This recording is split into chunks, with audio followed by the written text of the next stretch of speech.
Hi, I'm John Cerruto, and welcome to Coach's Corner. We are honored to have the legendary soccer coach from Pengri, Miller Balori. And Miller, it's a pleasure to have you here today. Thank you, John. Thank you. Miller, 7 decades of teaching, coaching, education, influencing so many people's lives. What made you get involved with education? Well, I think I always liked sports, and um, when I went to college, I thought of doing something, whether it was uh, maybe medicine, um, maybe some kind of work where I was dealing with people, and I wasn't sure what.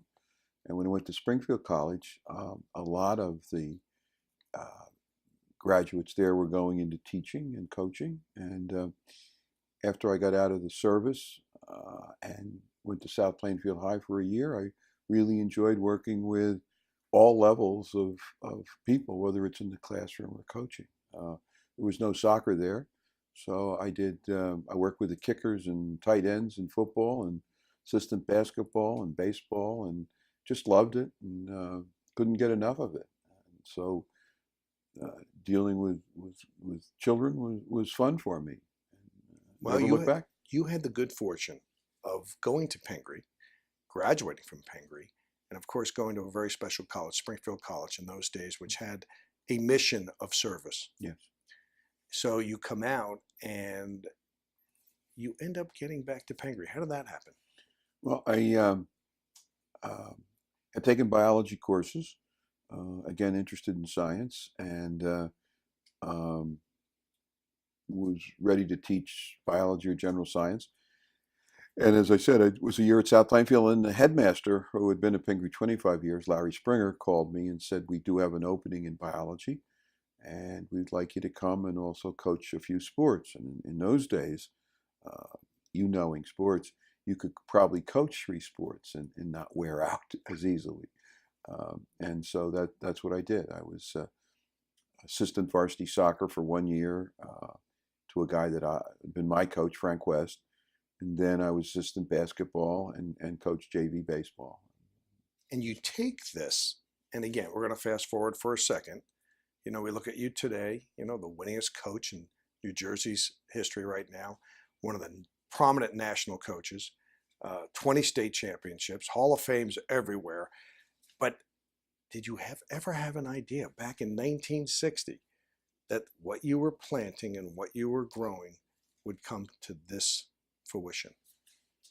No, no, not really. I just got excited about coaching, and when you do that, as so many of the coaches in all the sports do, you just want things to be right. So you're constantly figuring out what you do to get better, how you bring people along.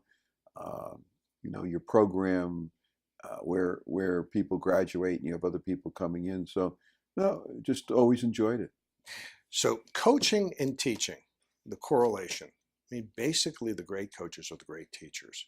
What qualities do you feel that you possessed that made your teams and your program flourish?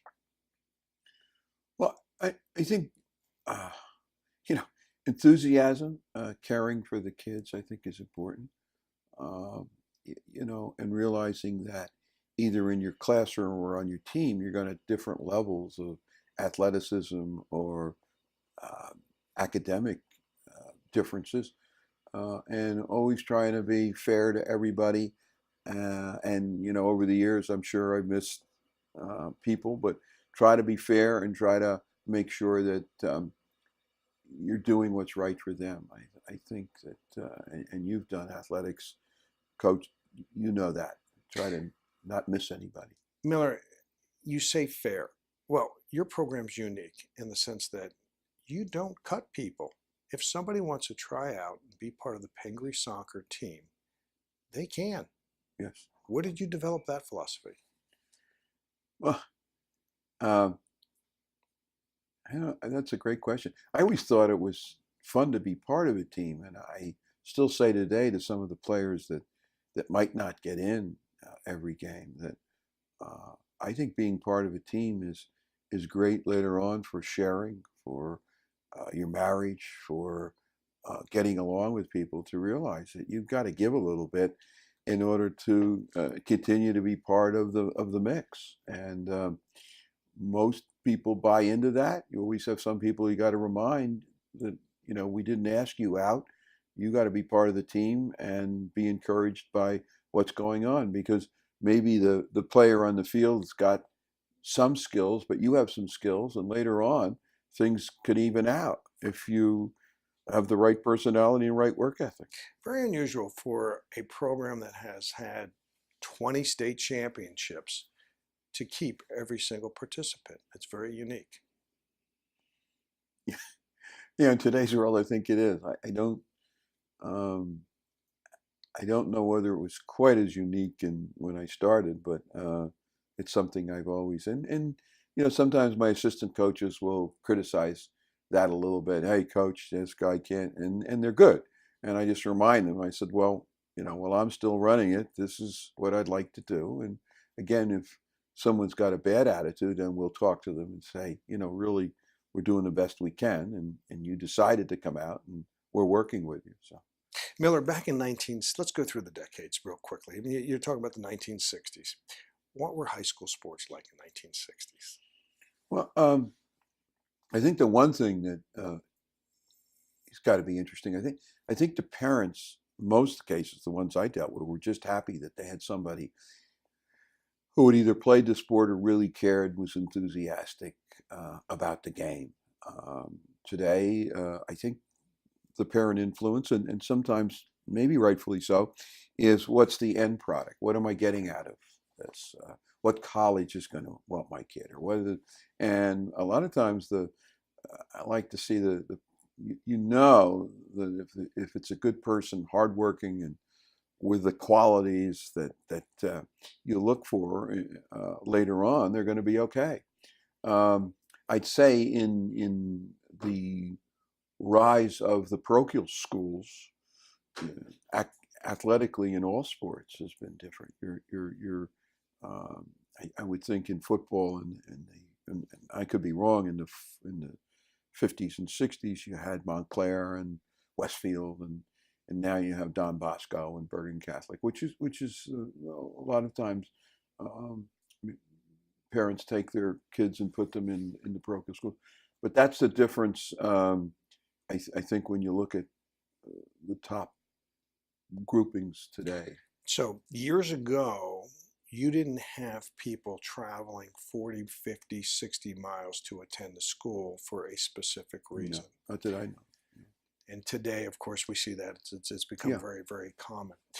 Do you think there's a responsibility for the coach to place or to help place the student athlete, if you'd like to go to the next level and play at the next level? Is it the coach's responsibility, or are there other resources for that today that are more prevalent? I think the coach has got a responsibility. I think that you try to guide the good soccer player into Division I or Division III, and of course you've got to get the interest from the coach. So on this present team, I think we have a couple Division I, a few Division III, and then some who will play club soccer in college. So it's just a matter of whether they buy into the fact they might not be a Division I player. And there's some that are right on the bubble. And you've got to say, well, why don't you figure out you won't play on a Division I school until you're a junior, where if you go to a Division III, you might play right away. And that's your choice. And some people have made the wrong choice, and some have made the right choice. No, you look back, and again, sports have evolved, styles have changed in many aspects.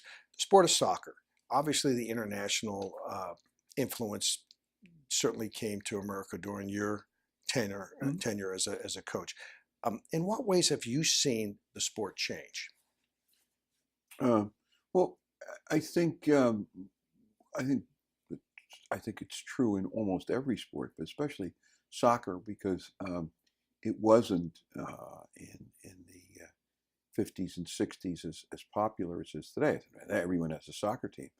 I think the fact that there are more parents that have played the game or watched the game. So that's very helpful with their kids.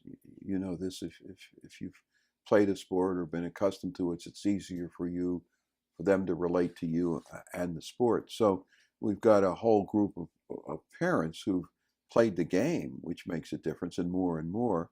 And it's such a natural game. You can, if you can work on your skills, it's something you can do on your own to get better. And so what I've seen is a gradual growth of technical ability matched with a group of uh, coaches that have played the game. Um, and it's gone out somewhat of the ethnic group where the good American athlete is playing it. He's got a lot of choices. You play football, play soccer, depending on size and speed and what the program's like. And this is added to what the game is like. Has the game become faster because of the artificial surfaces today versus what they were back in the 60s and 70s? The game is definitely faster on artificial turf. And as you know, the turfs are different now too. There are all kinds. If you've got the bigger fiber, it lends itself to a much better game than some of the old turfs that are worn down where the ball just takes off. And again, there's nothing like a grass surface.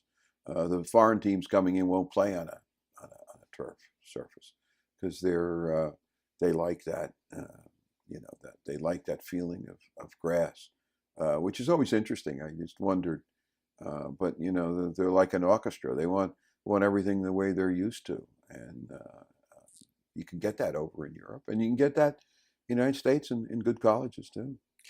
What was it like for you to have the relationship with the Italian national team during the World Cup back in '92, was it? Yeah, that was exciting because it came to Pingree, and the administrators aren't there now. They were good people, but they didn't quite know what was happening. And of course, it was around our exam time, and as you know, Pingree is a uh, place where the academics come first, and rightfully so. And so I presented this through Charlie Stilitano, who played for me, and his brother played for me, and his father was a very good friend. And he said, "We have a chance of getting the Italian national team at Pingree."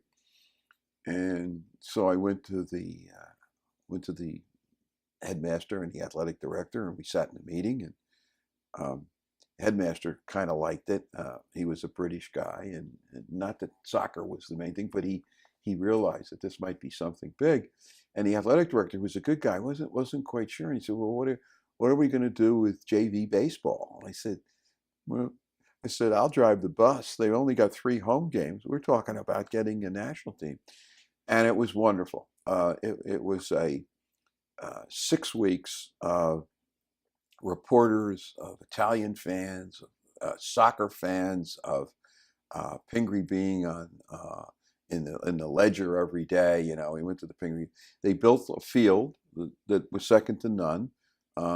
We just redid it after 20 years or so, but it was great. And kind of I was the field director, and some nights, not every night, but I'd be there. And the head of the trustees came out, and he says, we had state troopers all over. He said, "How you in charge of security here?" And I said, "Yeah, yeah."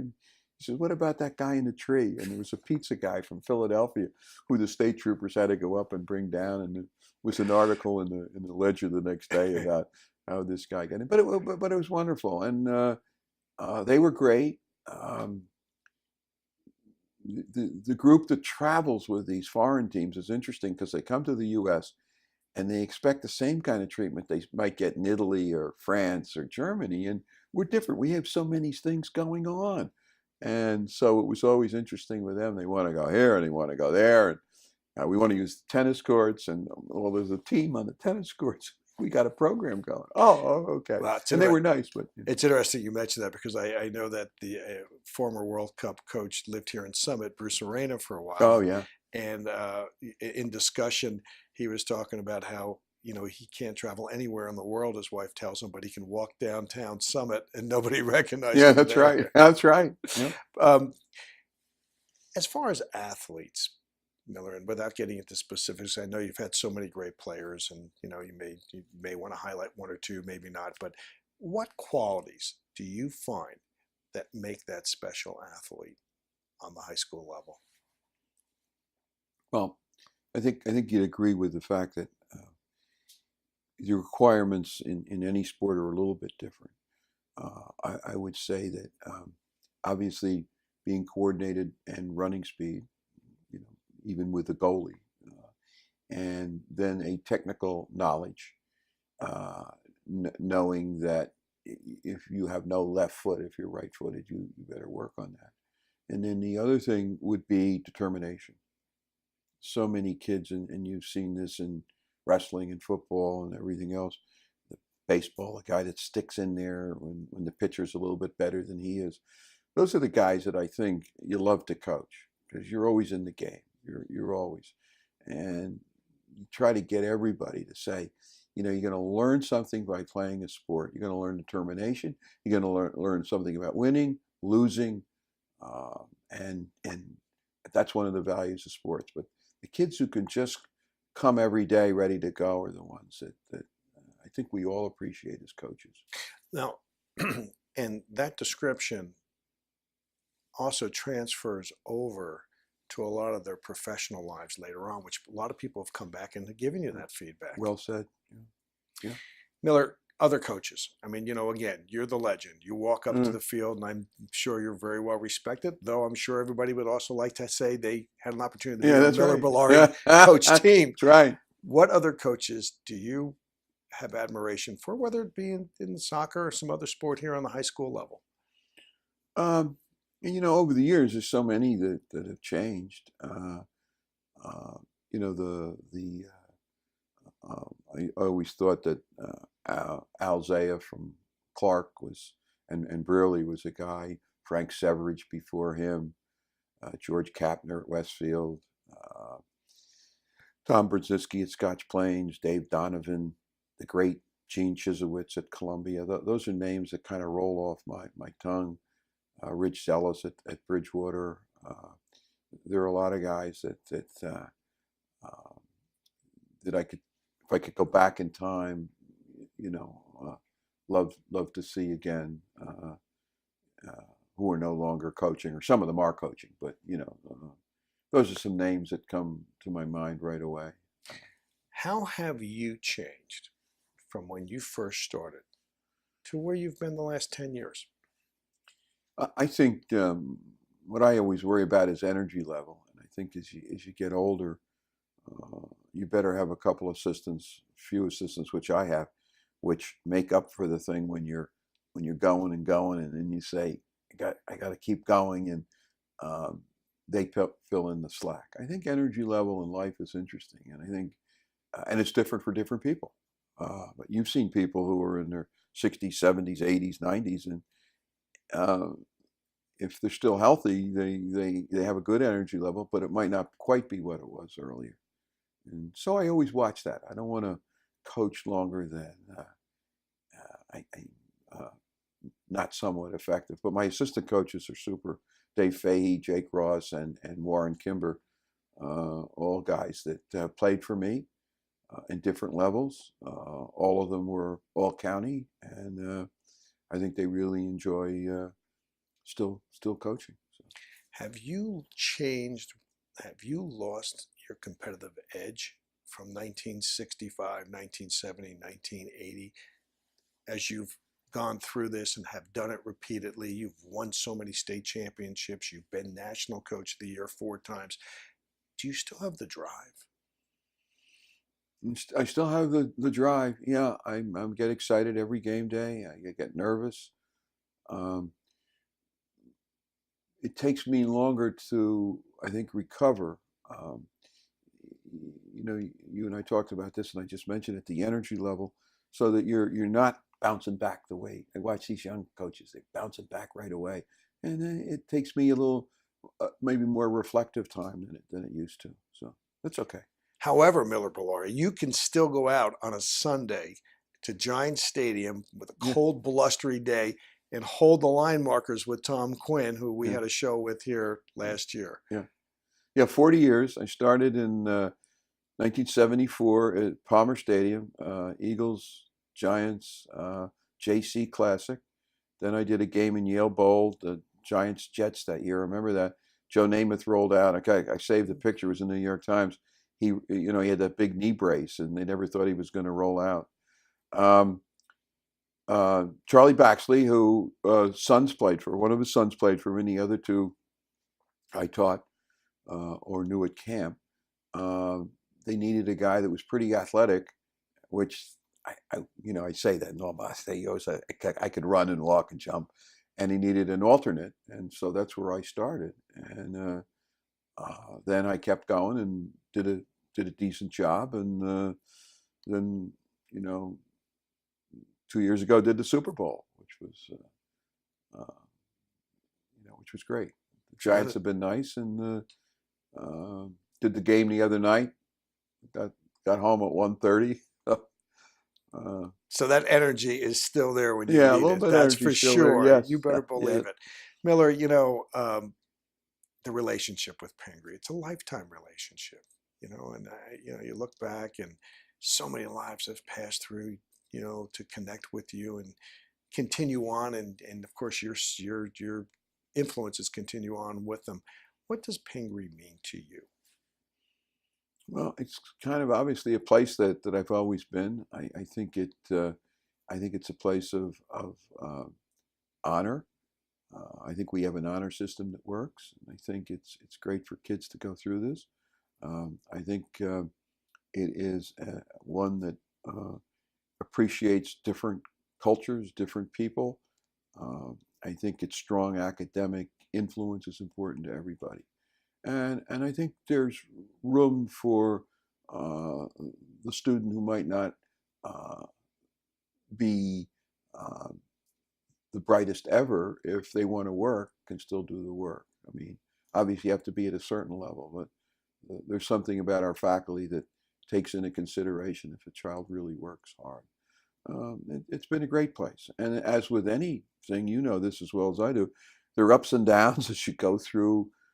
It is a school, and so many more ups and downs, but you're still dealing with people. So, And schools change just like oh yeah, sports change and programs absolutely, change. absolutely, yeah.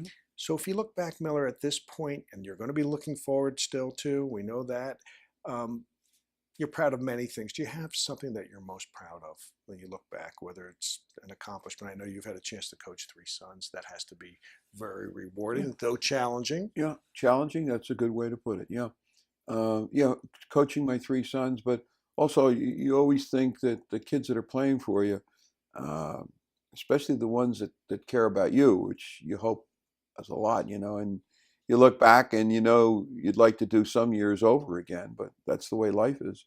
Um, I think uh, making sure that I've tried to give everyone who's come in contact with me my full attention and as much help as I can give to move them to the next level.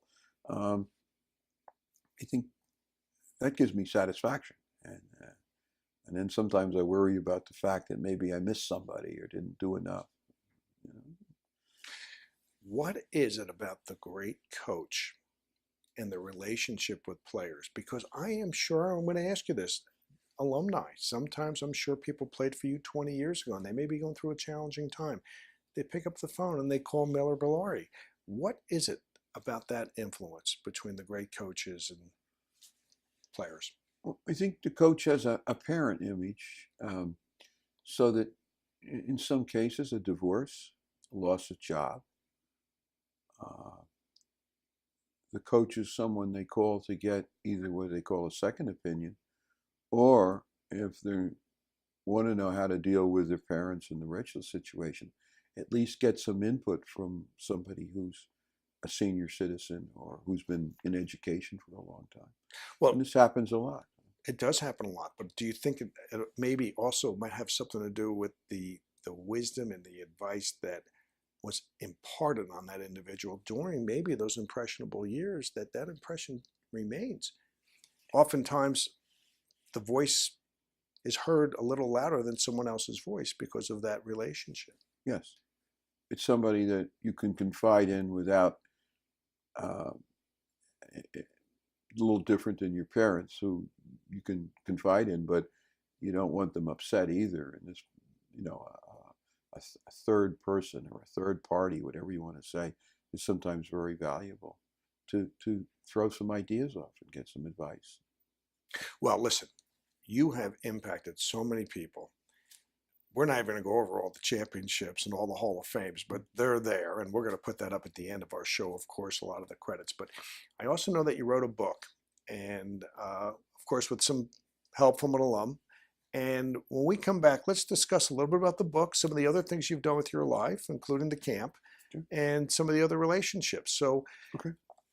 at Great. this point, we thank you for joining part one with Miller Bellari.